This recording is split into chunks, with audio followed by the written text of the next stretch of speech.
अच्छा अब्दुल्ला मीर गुल साहब, हमने देखा कि सऊदी अरब पर जो अटैक नहीं हो रहा था ईरान की तरफ से, वजह जो बताई जा रही थी वो वजह पाकिस्तान थी, और पाकिस्तान का सऊदी अरब के साथ दिफाई मुआहिदा भी है। पाकिस्तान ने ईरान को भी बता दिया था कि जनाब आपने इस जगह पर अटैक नहीं करना। अब उस जगह पर भी अटैक कर दिया है। सऊदी अरब ही वो मुल्क है जो ईरान को धारे में लाने की कोशिश भी कर रहा था। खलीजी ममालिक के साथ जो नॉर्मलाइजेशन की एफर्ट थी वो भी सऊदी अरब ही कर रहा था।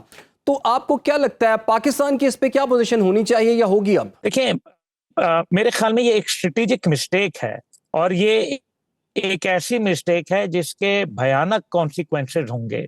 इसलिए ये मेरे ख्याल में जितनी जल्दी इस अपनी मिस्टेक को दुरुस्त कर लें बेहतर होगा, क्योंकि सऊदी अरब के साथ देखें लोगों का बड़ा एक रूहानी रिश्ता है। ईरान के साथ भी बहुत लोग अकीदत रखते हैं, लेकिन जो सऊदी अरब का मामला कि दुनिया में कहीं भी जो इस्लामी मूवमेंट्स चल रही हैं, इस्लामिक सेंटर्स चल रहे हैं, आपको ये पता चलेगा कि सऊदी अरब उसका जरूर हाथ होता है। चाहे वो यूरोप हो, चाहे वो जापान हो, चाहे वो रूस हो या किसी और जगह में, सऊदी अरब ने बहुत किरदार अदा किया है, इसमें दो राय नहीं है। ठीक। अब जो सऊदी अरब का माजी का तो चलें, आप कभी कह सकते हैं, एतराज कर सकते हैं, लेकिन मौजूदा सूरत हाल के अंदर सऊदी अरब ने बड़ी बुर्दबारी दिखाई। नॉर्मलाइजेशन हुई 2021 के अंदर, पाकिस्तान और चीन ने मिलकर सऊदी अरब और ईरान को आपस में करीब कर दिया। सिफारत खाने खुल गए, सिफारती ताल्लुकात बहाल हुए, बहुत बड़ी अचीवमेंट थी और अच्छा मामला चल रहा था। लेकिन उसके बाद ठीक है, ईरान ने यह कहा कि जिन बेसिस से हमला होता है, लेकिन कभी कभी जिसको कहते हैं ना कि दूध देने वाली गाय की लातें सहनी पड़ती हैं।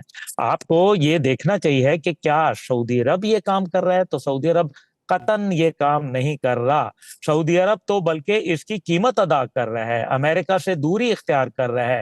दौरान जंग उसके साथ बाकायदा दिफाई डील कट करके वो यूक्रेन के साथ दिफाई डील कर लेते हैं, मामलात करते हैं। शहजादा मोहम्मद बिन सलमान बहुत स्ट्रॉन्ग पोजीशन लेते हैं, क्योंकि अरब दुनिया का आपको पता है एक तरीका होता है, वो इसको बहुत ओपन नहीं करते, लेकिन बहुत सीक्रेटिवली, बड़े खामोशी से, जो लेकिन कि लेकिन उनका अब्दुल्ला मीर गुल एक साहब, आपको पता है अभी ट्राइबल सिस्टम भी है। ईरानी सरकारी नशरियाती इदारे ने ये दावा किया है कि ये जो अमरीकी अड्डा है, ये जो रीफ्यूलिंग टैंकरों की तैयारों की मेज़बानी के लिए जो है वो इस्तेमाल हो रहा था।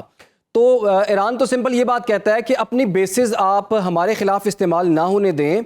ये तो सिंपल एक बात है। अब अगर वो इस्तेमाल हो रही हैं तो ईरान के पास क्या ऑप्शन बचता है, ये भी ज़रा बताइए। और ये भी ज़रा बताइए कि इसराइल पर अभी तक ईरान ने अटैक क्यों नहीं किया और उसकी क्या वजह आपको नज़र आती है? क्योंकि अमेरिका को तो तकलीफ पहुंचानी है ना इन अटैक्स के ज़रिए। तो इन अटैक से जो सऊदी अरब पर अटैक हो रहा है, कतर पर, कुवैत पर, कहीं और पर अटैक हो रहा है, तो उस पर अमेरिका को तकलीफ पहुंच रही है या खलीजी ममालिक को? और इसराइल पर अगर अटैक कर देता है तो फिर अमेरिका को ज़्यादा तकलीफ पहुंच सकती है आपके ख्याल में? देखिए सर, बात सीधी सी है, आपने बड़ा अच्छा सवाल पूछा। देखिए, मकसद ये है कि इस टाइम पे ये नहीं देखना कि सऊदी अरब के फिजा इस्तेमाल हो रही है, ये बताएं कि सऊदी अरब इस टाइम पे अमेरिका को तो ऐसा नहीं कर सकता। उनकी लिमिटेशंस को समझें। अगर वो लेट से, अगर ये एजम्पशन सही मान ली जाए कि वहां रिफ्यूलिंग के लिए इस्तेमाल हो रहा था, मैंने आपसे कहा ऑपरेशन फ्रीडम के अंदर सऊदी अरब ने अपनी फिजा और अपनी जमीन दोनों देने से इनकार कर दिया था। लेकिन अगर आप ये समझें कि सऊदी अरब उनको ताकत से रोक सकता है, तो आई थिंक कि ये आप गलत बात कर रहे हैं। ये नहीं हो सकता कि कोई भी मुल्क इस टाइम पे ताकत के जरिए नहीं रोक सकता, और खास तौर पे जब आपके पास तमाम का तमाम असला अमरीकी साख्ता मौजूद हो, जिनके अंदर सोर्स कोड मौजूद होते हैं, जो जब चाहें स्विच ऑफ कर दें तो आपके जहाज जो है वो पत्थर बन जाया करता है। इसलिए पहली बात, इनकी लिमिटेशंस को अंडरस्टैंड करें, उनकी सपोर्ट को देखें, और फिर ये देखें कि सऊदी अरब की जो पाँव में सबका पाँव है, जैसे हाथी के पाँव में सबका पाँव कहा जाता है। अब जो जहां तक ताल्लुक है इसराइल का, इसराइल के ऊपर मैंने पहले ही आपसे अभी ब्रेक से जाने से पहले कहा कि जिस कव्वे में अमेरिका की जान है, उस कव्वे का आप क्यों नहीं मुंडी मरोड़ते?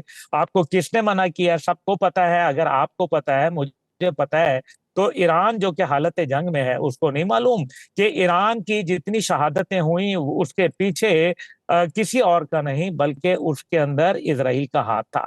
इस जंग का बुनियादी खिलाड़ी इसराइल है, अमेरिका नहीं है।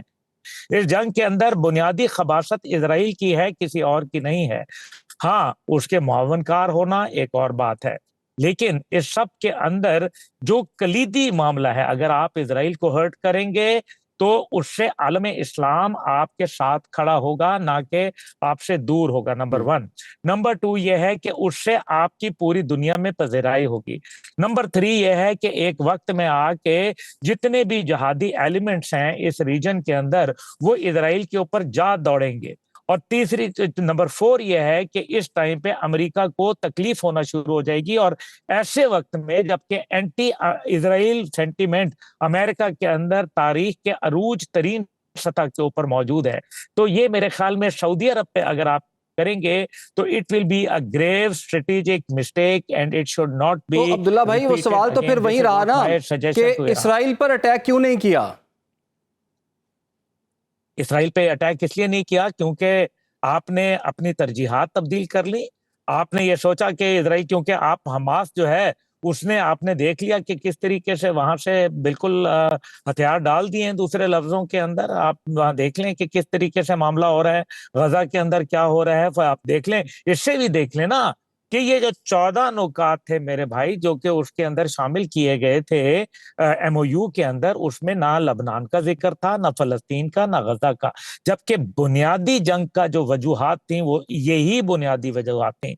तो आज अगर उनको करके आप अरब दुनिया को निशाना बना रहे हैं, तो ये मेरे ख्याल में आप की जो स्ट्रेटेजी है उसके अंदर मेरे ख्याल में तब्दीली लाने की वक्त की जरूरत है, क्योंकि ये आवाजें दिन ब दिन उठेंगी। जिस तरह से अभी साजिद साहब फरमा रहे थे पहले कि जिस तरह से सदर मसूद पजिशकियान और जनाब अब्बास इराक़ची के खिलाफ लोगों ने नाराबाजी की और उनके हवाले से आवाजें कसी, तो ये मेरे ख्याल में एक इंटरनल उबाल भी आ सकता है, जिसको आप टोटली आउटराइटली रिजेक्ट नहीं कर सकते, क्योंकि ईरान के अंदर इस टाइम पे एक हद तक लोगों को आप निचोड़ सकते हैं, लेकिन जब उनका मुआशी इस्तेहसाल हो, जहां तकरीबन 25 लाख लोग जॉबलेस हो जाएं, जहां बिजली की बंदिश शुरू हो जाए गर्मियों के दिनों के अंदर, जहां आपका तेल की जो पैदावार थी, जो कि टी पॉट इंडस्ट्रीज चाइना के अंदर इलीगल ऑयल इस्तेमाल हो रहा था, उस टाइम पे वो अब उन्होंने अपना ईरान से लेना बंद कर दिया है। तो ये एक बजाते खुद ईरान के लिए एक बहुत बड़ा ब्लो है, क्योंकि 90% उनका जो तेल था वो ईरान का चाइना ले रहा था, और ऐसी सूरत के अंदर उनको एक बड़े मुआशी बहरान का सामना करना पड़ सकता है, जिससे उनको बचना चाहिए। सही है, लेकिन अब्दुल्ला बिन गुल साहब, अब ईरान ने एक डेडलाइन भी दी है। उन्होंने अमेरिका को डेडलाइन दी है कि अगर 4 दिन के अख्ताम तक हम पर हमले जो है वो बंद ना हुए तो फिर अदरवाइज फुल स्केल वॉर होगी। तो अभी जो चल रही है, क्या वो फुल स्केल वॉर नहीं है? और ईरान की नज़र में फिर फुल स्केल वॉर जो है वो क्या हो सकती है? ऐसा क्या होगा कि जंग फिर पूरे खत्ते में फैल जाएगी? ऐसा ईरान क्या कर सकता है? देखिए, देयर कुड बी 2 ऑप्शन जो मेरे ज़हन में फौरी तौर पे आ रही हैं। एक ये है कि वो इजराइल को निशाना बनाएंगे, जो कि फिलहाल नहीं लग रहा, क्योंकि अगर वो 2 फ्रंट खोलेंगे तो बहुत ज्यादा मुसीबत का शिकार हो जाएंगे। तो और क्योंकि इजराइल भी अपनी इस टाइम पे, आपको पता है कि उनको ये मालूम है कि उनके हालात बुरे हो चुके हैं, और इजराइल भी इस टाइम पे सर्वाइवल की जंग लड़ेगा, which is going to be a very deadly war. दूसरा यह है कि वो सिविलियन इंफ्रास्ट्रक्चर जो अरब दुनिया के हैं, जिसके अंदर डिसैलिनेशन प्लांट्स हैं, पावर हाउसेज हैं, जिसके अंदर एयरपोर्ट्स हैं और एविएशन फैसिलिटीज हैं, साथ ही साथ वहाँ जो आपके कम्युनिकेशन टावर्स हैं, उनको निशाना बनाया जाएगा। ये मेरे ख्याल में जो फुल स्केल वॉर है, इसका यही मतलब निकलता है। तो अब्दुल्ला साहब, जैसे कि हमने स्टार्ट में भी बताया था कि ईरान ने अब वो जो MOU है उस मुआहदे पर अमल दरामद मुअत्तल कर दिया है।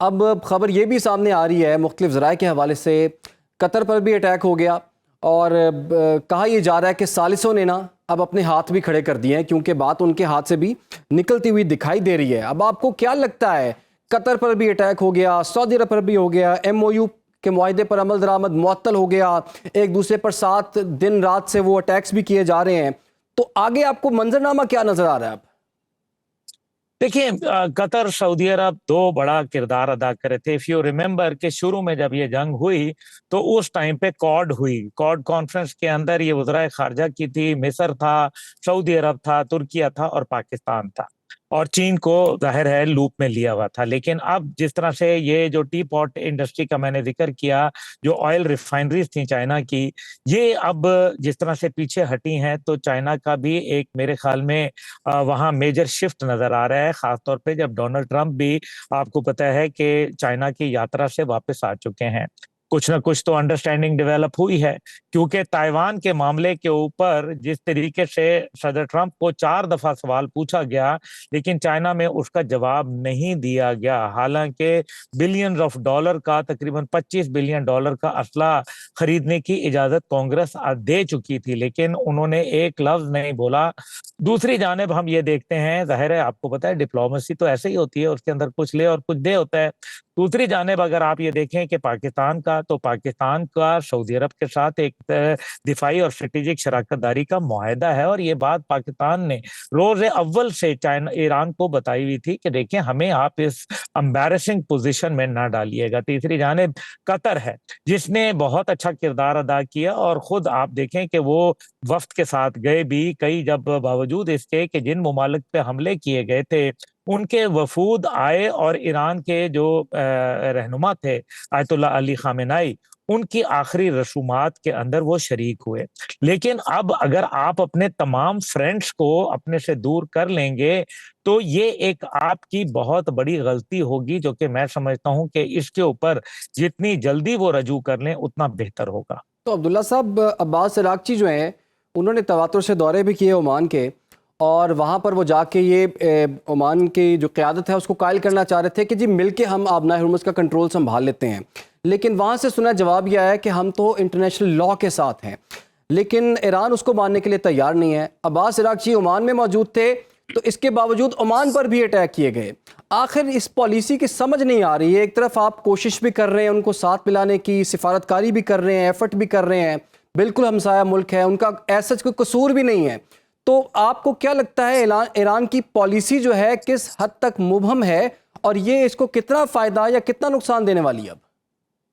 देखिए, जो मैं समझ पाया हूँ कि वो ऐसा क्यों कर रहे हैं, क्योंकि ओमान एक वो मुल्क है जिसके लिए वो ये भी कहते रहे कि अगर आबनाए हुर्मुज़ के ऊपर टोल होगा तो वो ओमान और ईरान दोनों मिलकर आपस में तकसीम करेंगे और एक जॉइंट पॉलिसी बनाएंगे वहाँ के लिए।